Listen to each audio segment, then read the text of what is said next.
So, what do we have so far? Well, economics is about a lot more than money. In fact, everything is about a lot more than money.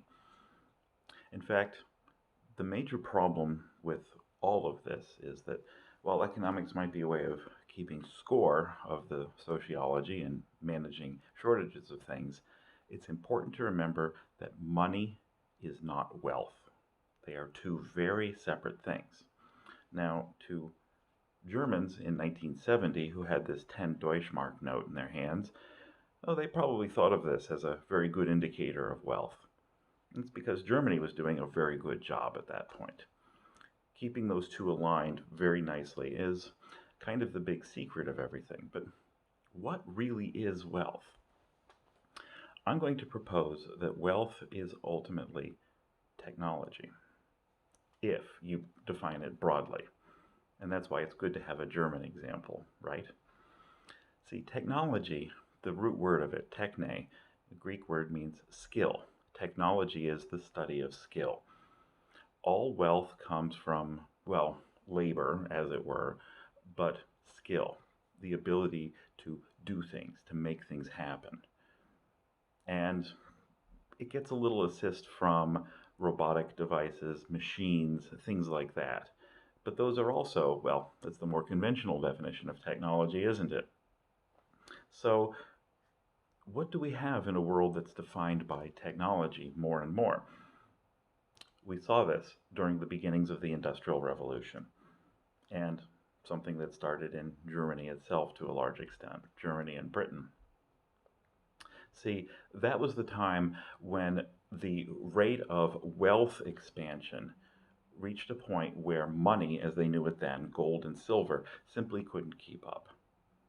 There was too much new wealth in the world all the time, and money became scarce. The value of money went up. There was a terrible deflation. So a new concept of money was developed, one based on debt. It's very possible that we have outstripped that today. And that's the real issue at hand. What are we going to use to keep score, to manage those things that are in shortage? But the beauty of technology is that we wind up living in a time of great abundance. I mean, some things are so abundant that they are essentially free. We breathe in air. No one charges you for that. Water, well, it's not exactly free, but it's really cheap. Electricity is becoming cheaper all the time. Just today, for the first time, oil went negative.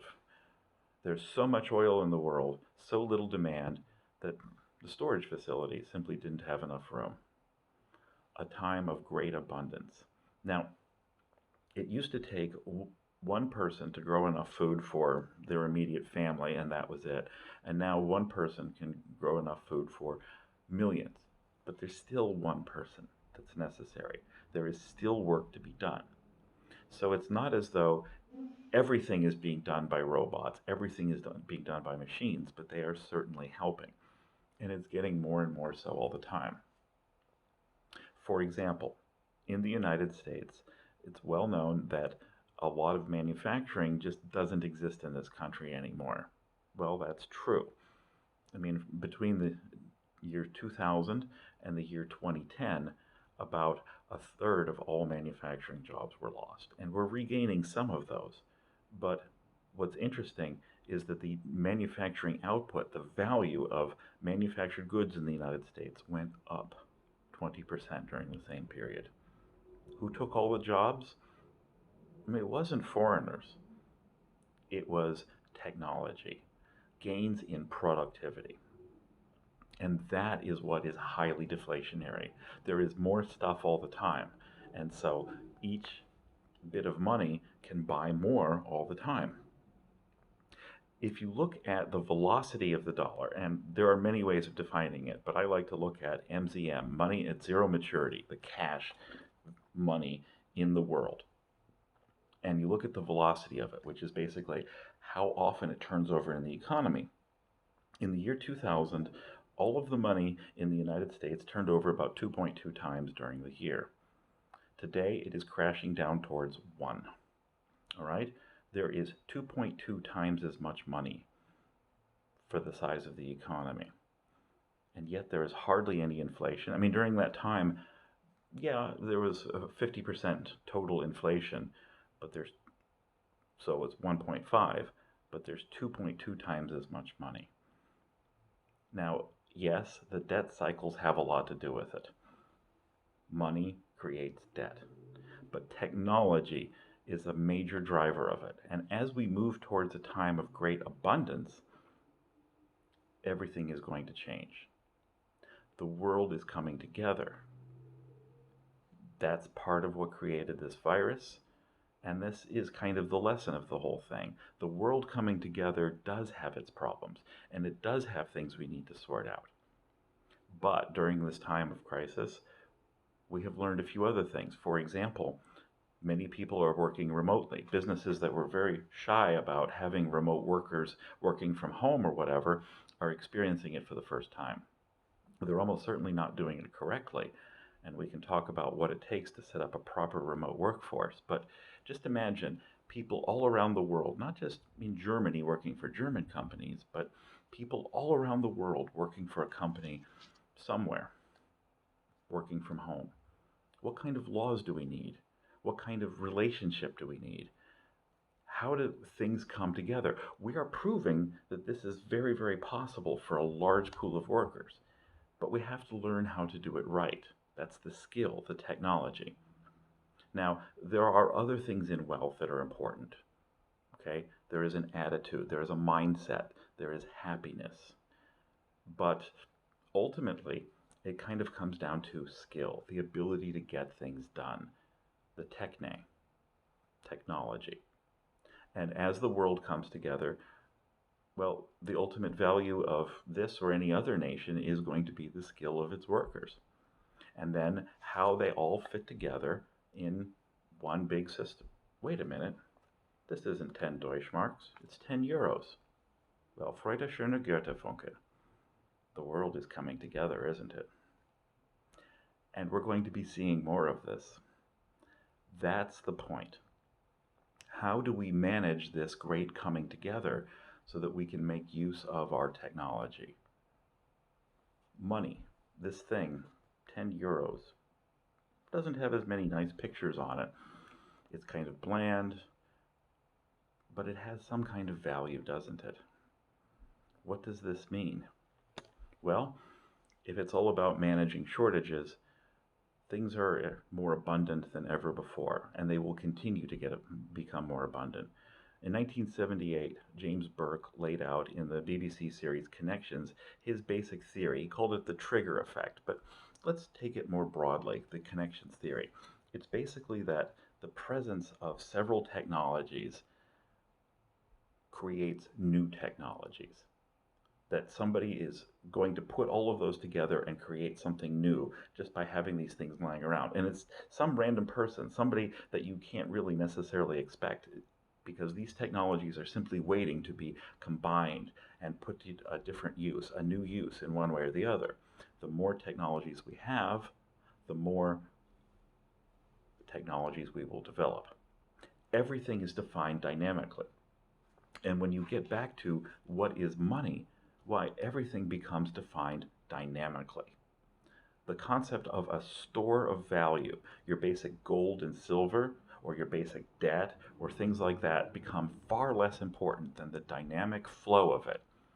And right now, the biggest problem is that the velocity of money is crashing. There is actually too much money in the system, if you look at it in a certain way. And some of that money is going away because it never really existed. This is what I mean by the death of money, or money as we have come to understand it. Much of this is defined by technology. The cycles of debt trying to keep up with technology have not helped the situation one bit. And as the world gets older, and as we have excess capacity, debt as we know it becomes much more difficult to service. I'm trying to outline what the problem is before I talk about solutions here. And I want everybody to keep an open mind, because your concept of what this is and how we exchange it for important things in our world is what matters the most. And how we keep it all on an even keel. You could be Keynesian, you could be Friedmanite, or you could be something else. Now, I haven't talked about socialism yet, because Marx was talking about a future time of great abundance. But he did it in a very long time ago. For one thing, Marx almost never talked about skill. He never talked about technology, because it wasn't an issue. There were a lot of jobs for unskilled workers. When we talk about the loss of manufacturing jobs in the United States, much of that were workers that did not have skills. And they're being replaced by workers with a great deal of skill. The quality control experts, the people who keep the robots running. Car plants can turn out a tremendous number of cars with just a few thousand workers these days, because it has come down to the technology. This is the problem with looking at one ideology or another. It's not as though Marx was wrong that there was a coming world of abundance. In fact, he was very, very clear that people shouldn't try to take shortcuts and get to that world far too rapidly. There is a cycle that has to be gone through, and we're getting to that. And Marx had only a very limited view of what that was. He was writing in the 1860s, folks. It was over 150 years ago. We do know that market forces are extremely powerful. We do know that technology, increasing specialization, makes everything much more productive, makes everybody more productive. We do know that the increase in skills in individuals is important. But with skills comes integration. If everybody is specialized, then the world has to come together and create things like the euro. So where do we go from here? That is the real question, because things are going to get very, very rough. Diagnosing the situation is far more important. Forget all of your isms, forget all of your ideologies. Many of them are rooted in a deep, dark past. That's what we need to keep a track of.